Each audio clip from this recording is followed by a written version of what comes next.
दहकती आग के लाल अंगारों से पूछूंगा, हटा के मौजों को मैं तूफानों के धारों से पूछूंगा, और गमे ख्वार को मैं गम के बीमारों से पूछूंगा।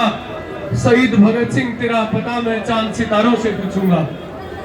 बहुत ही सम्मान के योग आज इस सभा के अध्यक्ष मातृशक्ति नौजवान साथी पिता तुल्य बुजुर्ग, जैसे मेरे साथी ने कहा कि ये ऐलान किया था कि न्यायालय में किसान साथियों की लड़ाई हम लड़ेंगे, ये मैं कोई एहसान नहीं कर रहा हूँ कि किसान बाप ने और माँ ने मेहनत करके इस काबिल बनाया।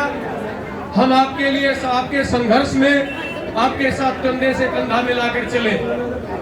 उसे हटके मैं एक बात आपके बीच में आज कहने के लिए आया हूँ। सरदार भगत सिंह का अवतरण दिवस है।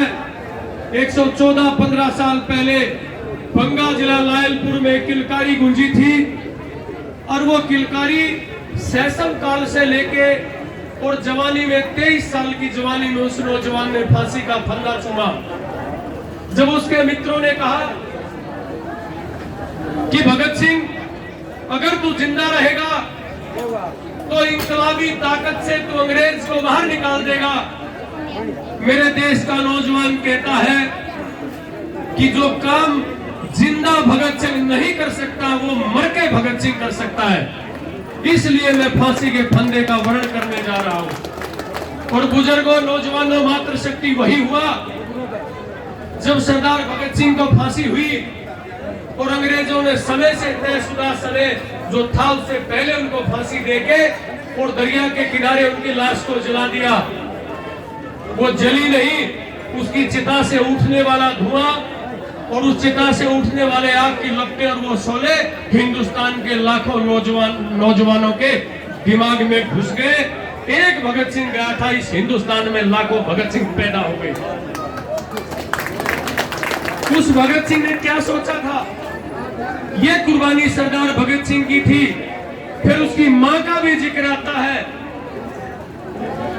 भगत सिंह फांसी से पहले अपनी मां को कहता, पत्र लिख के, बेबे बोलते हैं पंजाबी में, बेबे तू मेरी लाश को लेने नहीं आना, तेरी आंखों से पानी आएगा और लोग कहेंगे कि भगत सिंह की मां कायर है। उसने कहा, बेटा मुझे गम इस बात का नहीं है, अगर हिंदुस्तान मेरे बेटों की कुर्बानी की वजह से आजाद होता है तो 6 साल का गुलदार मेरी गोदी में है, अपने हाथों से इसको भी फांसी के फंदे पे खड़ा कर दूंगी। मैं ये वर्णन इसलिए करना चाहता हूं, उस भगत सिंह की आत्मा, उनका जोश, उनका बलबला, उनका जज्बा आज देश के नौजवानों में भी है और ये सामने बैठी मातृशक्ति इनमें भी है। मोदी साहब और खट्टर साहब, आप मिलके किसान का खून अंबानी को पिलाना चाहते हैं और गरीब मजदूर के मुंह का निवाड़ा छीन के अडानी की तिजोरी में बंद करना चाहते हैं। इस भगत सिंह की जयंती के उपलक्ष्य में खटखटी टोल से ये बहादुर हरियाणा की जनता 36 बिरादरी तुम्हें चैलेंज करती है, चेतावनी भी देती है, तुम हालात पैदा ना करो, नहीं तो लोग बागी बढ़ेंगे। 1 मिनट लगेगी, दूसरी मिनट नहीं लगेगी। भगत सिंह की कुर्बानी इसलिए नहीं दी थी, मुझे माफ करना, मैं शायद ज्यादा समय आपका लेगा। भगत सिंह ने कुर्बानी इस बात के लिए नहीं दी थी कि आजादी के 70-75 साल के बाद झूठ बोल के एक आदमी आएगा कि 15 लाख रुपए दूंगा, भगवान से तुम्हारी डायरेक्ट फोन पे बात करवाऊंगा, वो बहकावे में आके।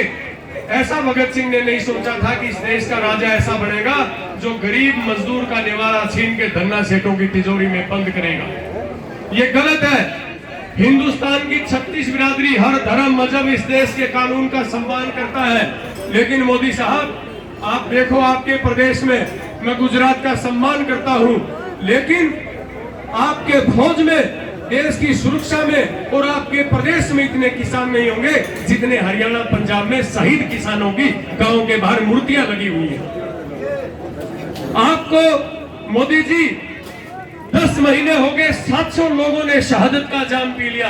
700 लोग। आज भी अगर आप खड़ा होके लाल किले की प्राचीर से एक बात कह दो, तू गलती मत मान, हमने 700 लोगों को कंधा देके उनकी चिताएं जलाई है, अपनी बलि वेदी पे वो लोग कुर्बान हो गए, वो भगत सिंह के वंशज कुर्बान हो गए। अगर आज भी आपके अंदर साहस है, हिम्मत है, नैतिकता है, ईमानदारी है, तो लाल किले की प्राचीर से खड़ा होके कह दे कि मैं अन्नदाता के साथ हूं।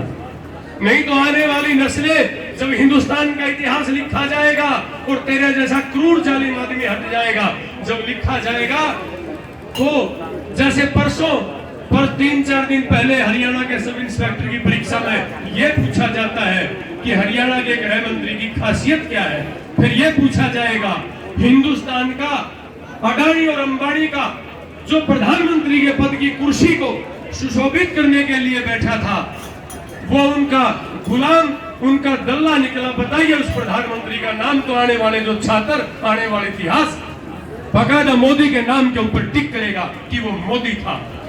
700 किसानों का खून निकालने वाला, शहीद करने वाला कौन था? वो खट्टर था। मैं 1 मिनट में अपनी बात समाप्त करूं। आजाद जलियांवाला बाग अंग्रेजों के जमाने में हुआ था, जिसका परिणाम यह हुआ कि भगत सिंह सरीखे, उधम सिंह सरीखे नौजवानों ने अपनी शहादत दी, कुर्बानियां दी, हिंदुस्तान को आजाद करवाया। लेकिन आजादी के बाद सरकारी गोली से सबसे ज्यादा अगर किसी की मौतें हुई है तो हरियाणा प्रदेश में हुई।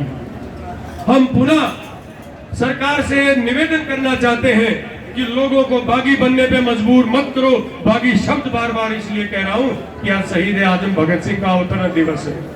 समय है, चेत जाइए मोदी जी, खट्टर साहब मान जाइए इस बात को।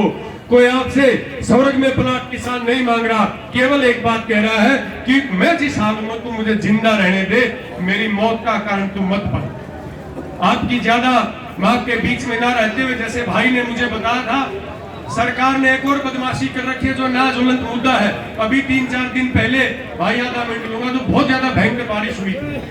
वहां सरकार ने 3 ऑप्शन दिए, मैं कोर्ट में बैठता हूं। एक तो ये कि बीमा जिसका उसको मुआवजा मिलेगा, दूसरा ये कि 72 घंटे में आप सरकारी विभाग को सूचित करो, वो भी आपकी बात मान लेते हैं।